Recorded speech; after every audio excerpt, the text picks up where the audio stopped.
하나님께서 직접적인 개입을 하셨습니다. 그래서 기도하던 고넬료와 기도하던 베드로를 만나도록 하시지요. 오늘 본문은 이 기도하던 베드로와 고넬료의 극적인 만남을 기록하고 있습니다.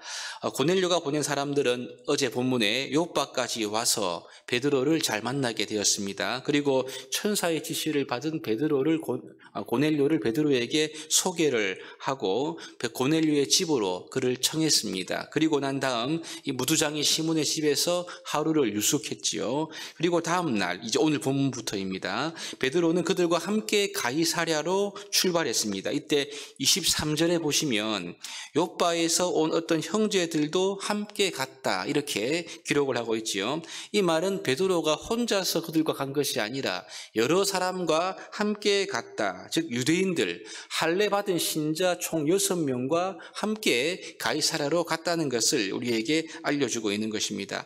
그리고 출발한 뒤 다음 날 드디어 고넬료의 집에 도착을 하지요. 고넬료의 집에 도착했을 때 이미 고넬료는 그의 친척들과 가까운 친구들을 그의 집에 다 불러 모아놓은 상태였습니다. 베드로를 보자마자 고넬료가 절을 하지요. 왜냐하면 천사를 통해 오신 분이기 때문에 아마 이렇게 한 것 같습니다. 하지만 베드로도 자신도 사람이라 그러면서 이렇게 고넬료의 집 안으로 들어가게 됩니다. 보니까 이미 여러 사람들, 이방인들이 모여 있는 것이었죠. 먼저 베드로가 말합니다. 유대인으로서 이방인과 이렇게 교제하고 가까이 하는 것이 위법이지만 하나님께서 환상을 통해 주신 이 말씀 때문에 고넬료의 청을 거절하지 않고 이곳까지 왔다. 예, 그렇게 말하면서 왜 자신을 불렀는지 그 이유를 물어봅니다. 이 베드로의 물음에 고넬료는요, 자기가 겪었던 이야기들을 하는 거죠. 오후 3시 기도 시간에 천사를 보게 되었고 그 천사의 지시를 따라 지금 베드로 당신을 여기까지 모시게 되었습니다. 이렇게 말을 합니다. 그러면서 여기에 잘 오셨습니다. 그리고 난 이후에 주께서 당신을 통해 우리에게 주시는 모든 말씀을 우리가 들으려고 지금 하나님 앞에 우리가 있습니다. 이렇게 말을 하는 거죠. 베드로를 부른 경위와 목적에 대해서 상세하게 이야기를 했습니다. 아마도 이 말을 베드로가 들었을 때 놀랐겠죠. 놀라고 난 이후 그는 하나님께서 정말 사람을 외모나 혈통으로 보는 것이 아니라 각 나라의 여호와를 경외하는 중심을 보는 사람들은 다 받으시는 줄 알았다. 이렇게 말을 시작하면서 고넬료 집에 모여있던 이방인들에게 주 예수 그리스도의 십자가의 복음을 전하게 됩니다. 베드로는 이 예수 그리스도가 어떤 분인지를 차근차근 전하기 시작하면서 그의 설교는 복음의 핵심으로 이어지게 되지요. 이것이 오늘 본문 43절 말씀입니다. 43절을 보시면 그에 대하여 그는 예수님이죠. 모든 선지자도 증언하되 그를 믿는 사람들이 다 그의 이름을 힘입어 죄 사함을 받는다 하였느니라. 이것이 오늘 베드로가 고넬료의 가정에 정했던 복음의 핵심입니다.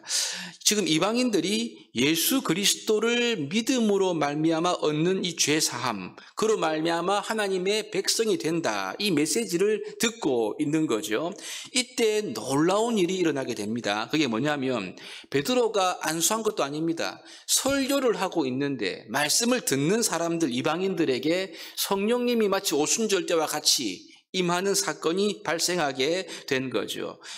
이것을 보았던 함께 따라왔던 유대인 신자들 6명이 깜짝 놀라게 되었습니다. 놀라운 광경을 보는 거죠. 지금 이방인들이 그들처럼 성령을 받고 방언으로 하나님을 높이는 것을 직접 보았기 때문에 그렇습니다. 이 6명 유대인 신자들은 이방인들에게 성령이 임하는 것을 직접 본 증인이 된 셈인 거죠.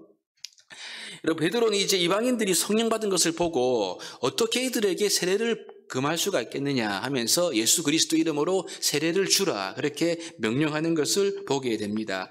여러분, 오늘 이 말씀이 우리에게 주는 교훈이 무엇일까요? 첫 번째는요, 하나님께서 주 예수 그리스도의 복음을 고넬료 이방인 가정에 들려주시기 위해서 오늘 이 베드로를 요바에서 가이사랴까지로 가도록 인도하신 거죠. 여러분, 지금 이 베드로를 움직이기 위해서, 베드로를 통해서 복음을 전파하도록 하기 위해서 하나님은요, 심지어 고넬료에게 천사까지 보내셨던 것을 우리가 주목해야 됩니다. 무슨 말입니까? 하나님께서는요, 천사를 통해 고넬료에게 복음을 전하려고 한 것이 아니라 사람을 통해, 복음의 증인된 이 베드로를 통해서 예수 그리스도의 십자가와 부활의 복음을, 즉 죄 사함의 복음을 고넬료와 이방인들에게 전하도록 하신 것입니다.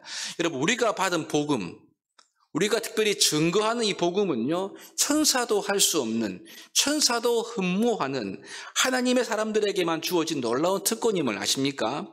지금 베드로로 하여금 이방인들에게 생명의 복음을 전하도록 하려고 고넬료에게는 천사까지 보내시고요, 베드로에게는 환상을 보게 하심으로써 지금 이 베드로를 요바에서 가이사랴까지 가도록 하나님께서 역사하신 것입니다. 여러분, 그렇다면 여러분, 우리들은 어떻겠습니까? 오늘날 우리들은요, 이 예수 그리스도의 복음을 받은 사람들인데 이 복음을 전하는 이 일이 가장 가치 있는 일이라는 것을 우리에게 말씀하고 있는 것이죠. 하나님은 이 복음을 다른 그 어떤 존재들에게 맡기신 것이 아닙니다.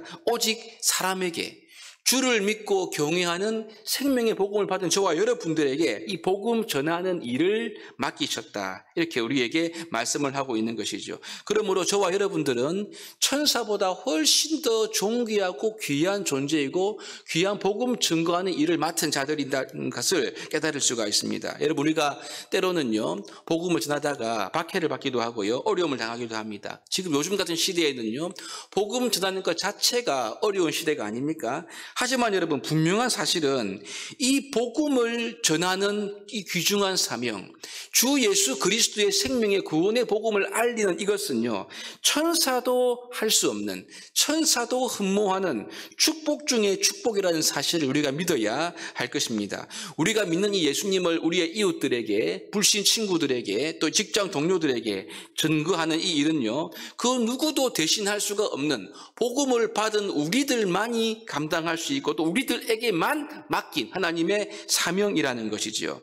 우리가 복음 증거의 도구가 될 수 있기를 간절히 힘쓰고요, 항상 복음 증거를 감당할 수 있는, 기쁘게 감당할 수 있는 이 귀한 축복의 자리에 설 수 있는 우리 모두가 되어야 할 것입니다. 이 두 번째 교훈은요, 베드로의 입장에서 본다면 하나님이 주신 이 의아한 환상에도 불구하고 성령의 인도를 믿고 순종하여서 고넬료의 집에 가게 되지요. 갔을 때 하나님께서 이 모든 것을 다 준비하시고 계획하시고 앞서 행하셨다는 것을 살펴볼 수가 있습니다. 환상을 보고 이방인들 찾아왔을 때, 여러분, 이방인들에게 왔을 때 이 이방인들과 교제하는 것이 위법인 줄 베드로가 알았지요. 그는 여러분, 그럼에도 불구하고 이 고넬료의 초청에 응합니다. 응하고 그들에게 가서 복음을 전하게 되었습니다. 여러분, 이 일이 아주 쉽게 보이지만 실상은 그렇지 않습니다. 혹시나 조금이라도 잘못되면요, 굉장히 거센 비난을 베드로가 받게 되어 있습니다. 그러면 복음을 증거하는 전도 자체에도 큰 어려움을 맞을 수가 있거든요. 베드로로서는 굉장한 위험을 감수한 거죠. 그럼에도 불구하고 베드로는 이 성령에 순종하여 나아가 복음을 전합니다. 그때 성령이 이 말씀을 듣는 이방인들에게 임하시는 놀라운 역사가 일어나게 된 것이죠. 이 말씀을 함께 갔던 유대인 신자들도 보고 놀라게 되었습니다. 그리고는요, 성령을 받았으니까 세례를 주게 된 거죠. 이전에 빌립이 사마리아에 가지 않습니까? 사마리아에 가서 사마리아 사람들에게 복음을 전했을 때 그들이 세례를 받죠.